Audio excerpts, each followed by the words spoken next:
want to talk about something that separates a good book from a great one. And it's not the quality of the writing itself. It's architecture. A well-structured book pulls you forward. You finish a chapter and you genuinely cannot help turning the page. You stay up too late. You read just one more chapter 4 times in a row. That feeling isn't an accident. It's design. And the good news is, it's learnable. What does chapter design actually mean? Chapter design is the deliberate craft of how you open a chapter, how you move through the middle, and how you close it. It's about pacing. It's about the reader's emotional experience. It's about making sure every chapter does a job. Most successful chapters, in both fiction and nonfiction, follow a shape that's almost instinctive when you see it laid out. You open with something that grabs, a bold question, a startling fact, a scene that drops you right into the middle of something happening, a line of dialogue that raises immediate curiosity. Whatever form it takes, the first paragraph of every chapter should make the reader feel like stopping would be a small crime. Then you move into the body. In fiction, this is where scenes unfold, tension builds, and characters grow or change. In nonfiction, this is where you explain your main idea, give examples, share evidence, or walk through a process.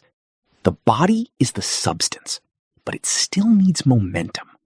And then the close. This is where a lot of authors leave opportunity on the table. Great chapters don't just end. They push. A question left unanswered. A development that changes everything. A sentence that lingers. You want the reader thinking about your book, even when they've put it down.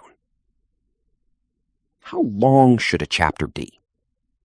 There's no universal rule here, and honestly, anyone who tells you there is probably hasn't read enough books.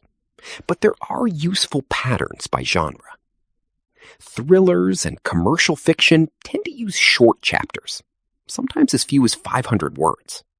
Short chapters create pace. They create the feeling that things are moving fast. They make it very easy to say, just one more. Literary fiction and memoir give themselves more room. 3,000 to 5,000 words is common, because the writing itself is meant to be savored.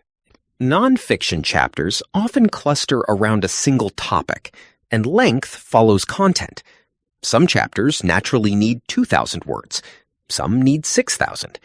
What matters is that every paragraph earns its place. Children's books are their own world entirely. Chapters may be just a few paragraphs, or the book may have no chapters at all. The thing to avoid is radical inconsistency without intention. One 800-word chapter followed by a 9,000-word chapter reads as a structural accident, not a stylistic choice. If you're varying your chapter length deliberately, which some authors do brilliantly, own it. Thinking bigger. Parts, acts, and sections. Some books need more than chapters. They need a larger framework that organizes the whole journey. A memoir might be divided into 3 phases of a life. A business book might be structured in parts: mindset, strategy, and execution. A novel might follow a classic 3-act structure: setup, confrontation, resolution. These larger divisions give readers a sense of orientation. They know where they are in the journey. They understand the shape of what they're reading. And that understanding makes them more invested. Chapter titles? Yes or no? This comes down to genre and personal style. Numbered chapters only, Chapter 1, Chapter 2, feel clean and are common in fiction. Chapter titles are very popular in nonfiction because a reader scanning the table of contents should be able to understand what the book covers just from the titles alone. Some books use both, a number and a title. If you use titles, make them work. Not just descriptive labels, but hooks in their own right. A title like The Day Everything Changed does a lot more work than Chapter 12.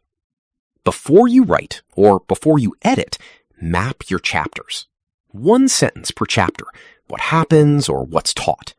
That map becomes your guide, and it's far easier to fix the structure on a 1-page outline than buried in a 60,000-word draft.